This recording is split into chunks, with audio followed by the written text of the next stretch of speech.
Halo semua, kembali lagi bersama saya di Riz Studio. Kali ini saya akan melanjutkan film The Legend of Condor Heroes. Sebelum itu, kita lihat lagi cuplikan sebelum kediaman. Yang Kang dimarahi oleh Ratu karena telah membuat masalah. Yang Kang yang merasa tidak bersalah pun menghina Muyi karena mereka bangsa Song. Mendengar itu Ratu semakin marah dan menyuruhnya bersumpah di depan tombak leluhur.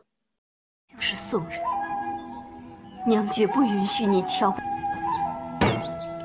跪下，我要你对着这注你今天说的话。如果 Kita kembali ke Gojing. Di penginapan, Cuji dan Gojing sedang mendiskusikan ilmu dari Yang Kang. Karena Yang Kang adalah murid dari kakak seperguruannya, Cuji menjadi aneh mengapa Yang Kang bisa ilmu 9 tengkorak. Yang Kang mendatangi penginapan Cuji dan Gojing untuk mengundangnya ke kediaman Raja ke-6. Saat berada di dalam, Cuji menanyakan maksud dan tujuan Yang Kang.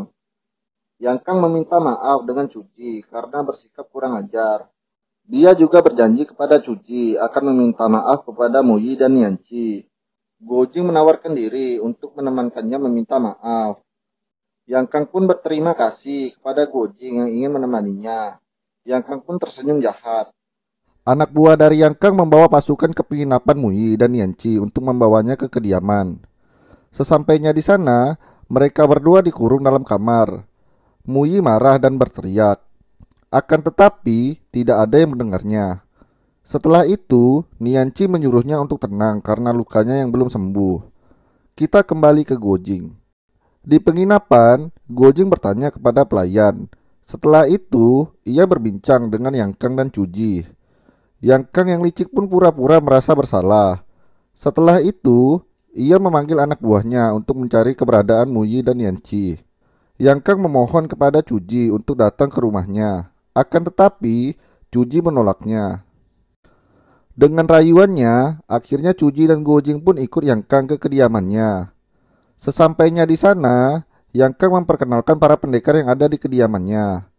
Salah satu pendekar protes dengan Yang Kang yang membawa Gojing ke dalam kediamannya. Salah satu pendekar itu juga menghina perkumpulan Quan Zhen dan meminta Cuji untuk menyerahkan Gojing. Yang Kang pun menenangkan para pendekar itu dan menyuruh semuanya untuk duduk. Setelah itu, Yang Kang menyuruh pelayan untuk mengambilkan arak.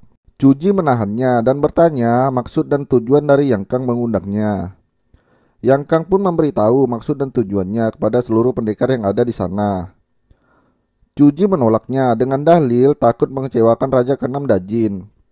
Setelah itu, Gojing berdiri dan meyakinkan Cuji agar tidak berpihak dengan bangsa Dajin. Gojing juga bilang mereka semua di sini bergabung dengan Dajin untuk memberontak. Yang Kang menjanjikan masa depan yang bagus untuk Cuji jika ia membantu ayahnya. Mendengar itu, Cuji menjadi marah dan mengajak Gojing pergi dari tempat itu. Pendekar di sana menyuruh Cuji untuk meninggalkan Gojing. Cuji menolak untuk meninggalkan Gojing. Di saat para pendekar akan menyerang Gojing dan Cuji, Yang Kang menghentikannya. Saat mereka beranjak keluar, tiba-tiba salah satu pendekar menyerang Cuji. Cuji melihatnya dan langsung mengeluarkan jurusnya. Mereka berdua pun beradu pukulan. Setelah itu, Yang Kang menyuruh para pendekar untuk melepaskan mereka berdua. Di kota, anak buah dari Yang Kang membawa pasukan untuk mencari Gojing dan Cuji. Cuji yang menyadarinya pun bersembunyi di atas atap. Di sana, Cuji muntah darah karena ia terkena tapak racun.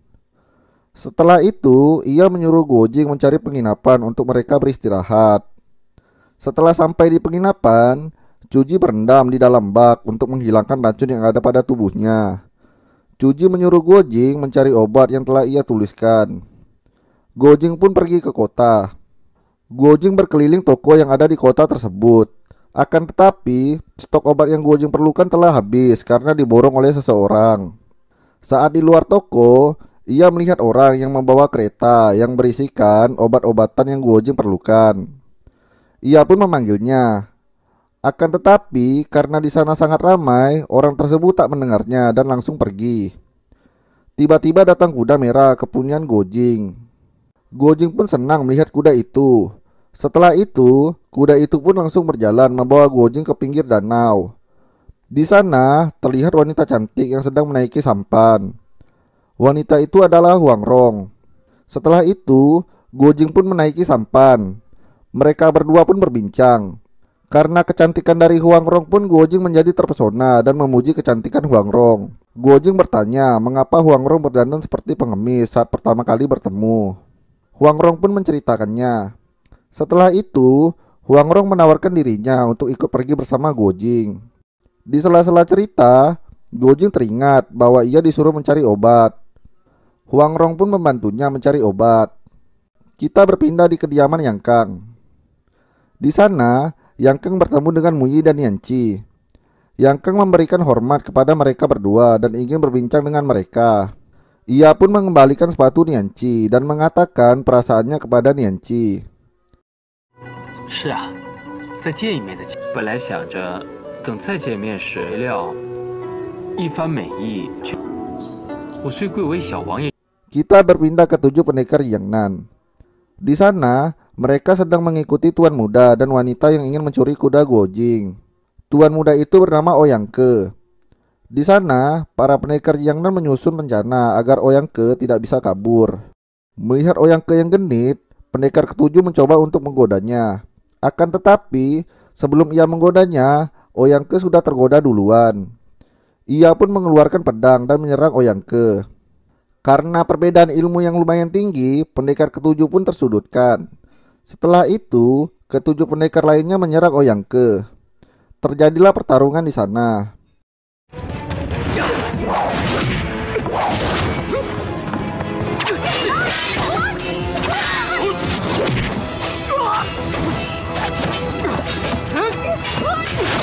Ouyang Ke kalah dan kabur dari sana. Pada malam harinya, Guo Jing dan Huang Rong mengendap-endap masuk ke dalam kediaman Raja Dajin. Di sana, mereka mendengar pelayan yang sedang membicarakan Mu Yi dan Yan Qi. Mereka berdua pun mengikuti pelayan itu. Mu Yi kesal dan melempar makanan yang diberikan pelayan dari Yang Kang. Ia menyuruh pelayan itu untuk memberitahu Yang Kang atas kekesalannya. Tak lama kemudian, datanglah Yang Kang berbicara dengan Mu Yi. Setelah mendengar omongan dari Yang Kang, Mu Yi menjadi percaya dan menyuruhnya memanggil ibunya untuk membicarakan pernikahannya dengan Yan Qi. Yang Kang menolaknya. Mu Yi menjadi marah karena hal itu. Setelah itu, Yang Kang pun pergi. Yang Kang mengambil kelinci dan mematahkan kakinya. Setelah itu ia membawanya ke ibunya agar kelinci itu diobati. Setelah melihat dan mendengar kejahatan Yang Kang, Guo Jing ingin pergi menolong Mu Yi dan Yan Qi. Akan tetapi ditahan oleh Huang Rong karena kondisi dari Mu Yi. Ia menyuruh Guo Jing untuk mengambil obat terlebih dahulu. Setelah itu baru menyelamatkan Mu Yi. Di perjalanan mencari obat, mereka melihat orang yang sedang mabuk. Mereka menangkapnya. Huang Rong bertanya di mana letak obat-obatan yang mereka beli. Orang itu tidak mengaku.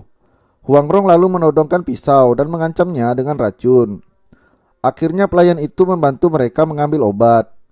Setelah diambilkan obat, pelayan itu meminta penawar racun dengan Guo Jing. Dengan polosnya Guo Jing memberitahu bahwa pelayan itu sebenarnya tidak diracuni.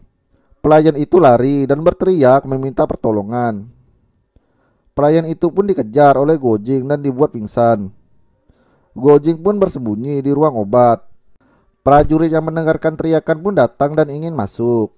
Akan tetapi ditahan prajurit lainnya karena di sana terdapat banyak racun.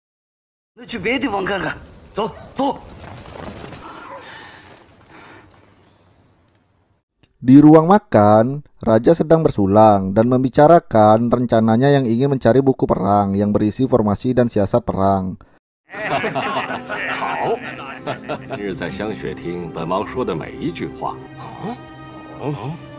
不过这些，本王也是苦苦揣摩了几个月。 Kita berpindah ke Guo Jing.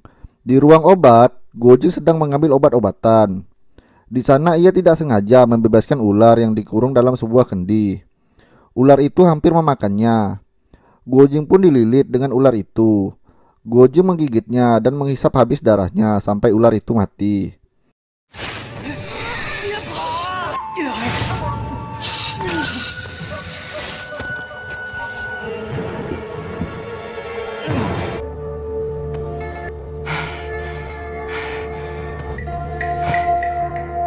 Pelayan yang pingsan pun sadar dan berlari, memberitahu raja bahwa ada pencuri yang sedang mencuri obat.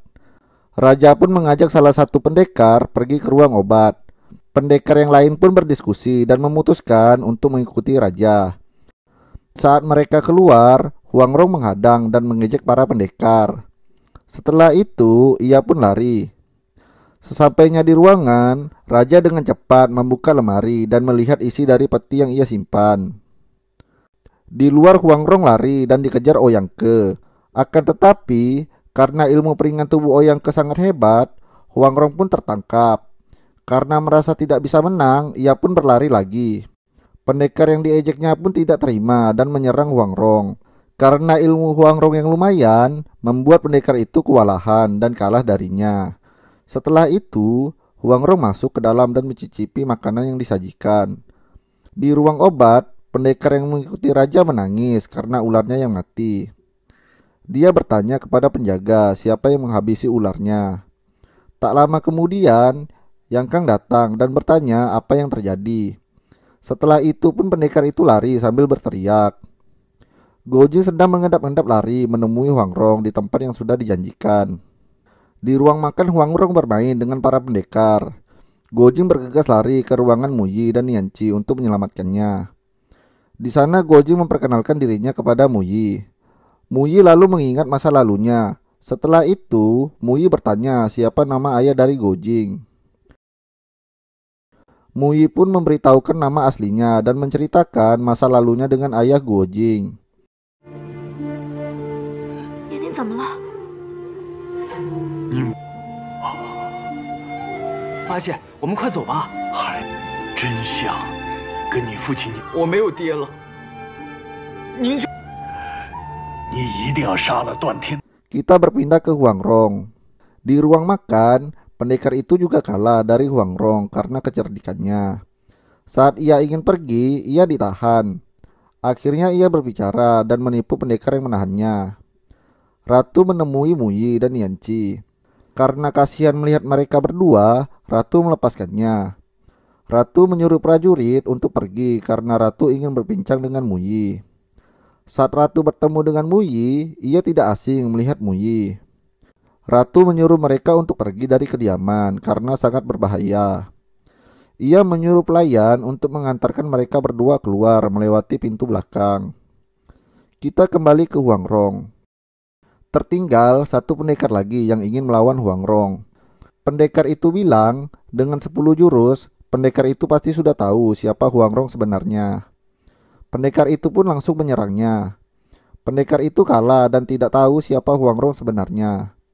Karena sudah terlalu lama mempermainkan para pendekar, Huang Rong pun pamit dan pergi dari ruang tersebut.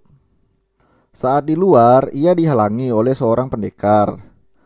Di taman belakang, Guojing bertemu dengan Yang Kang dan pendekar pemilik ular.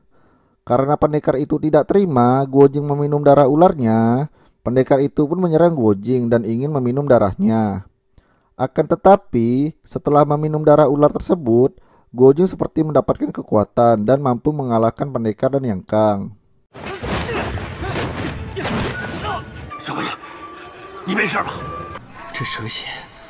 Di luar, Muyi ingin meninggalkan Nianci karena ingin mengurus suatu urusan. Tetapi ditahan oleh Nianci karena Muyi masih terluka. Muyi bersikeras ingin kembali ke kediaman untuk bertemu Ratu. Muyi lalu memberitahu identitas Ratu itu kepada Nianci. Melihat Muyi yang masih terluka, Nianci memaksa ikut dengan Muyi. Muyi melarangnya karena terlalu berbahaya. Muyi mengingatkan Nianci agar tidak bertemu dengan Yang Kang lagi dan tidak terpengaruh dengan perkataannya. Di kediaman, Ratu memikirkan Muyi karena ia sangat mirip dengan Yang Tiesin. Tak lama datanglah Raja ke-6. Raja menyuruh Ratu untuk pindah ke kediamannya agar Raja bisa menjaganya. Ratu menolaknya. Raja meyakinkan Ratu bahwa suaminya telah mati dan menyuruhnya untuk melupakannya dan memulai kehidupan yang baru dengan Raja ke-6. Setelah itu, Ratu meminta untuk kembali ke kampung halamannya. Raja tidak mengizinkannya. Muyi mendengar percakapan Raja dan Ratu dari jendela.你跟我搬到王宫的寝殿去住吧。这么多年来，这叶王爷，我在这儿。好吧。可是惜若。是啊。Huang Rong yang dikepung pun memikirkan siasat untuk mengalahkan Oyangke. Ia menyuruh Oyangke mengikat tangannya. Setelah itu, mereka bertarung di atas guci. Siapapun yang jatuh dianggap kalah dan harus mengikuti perkataan pemenang.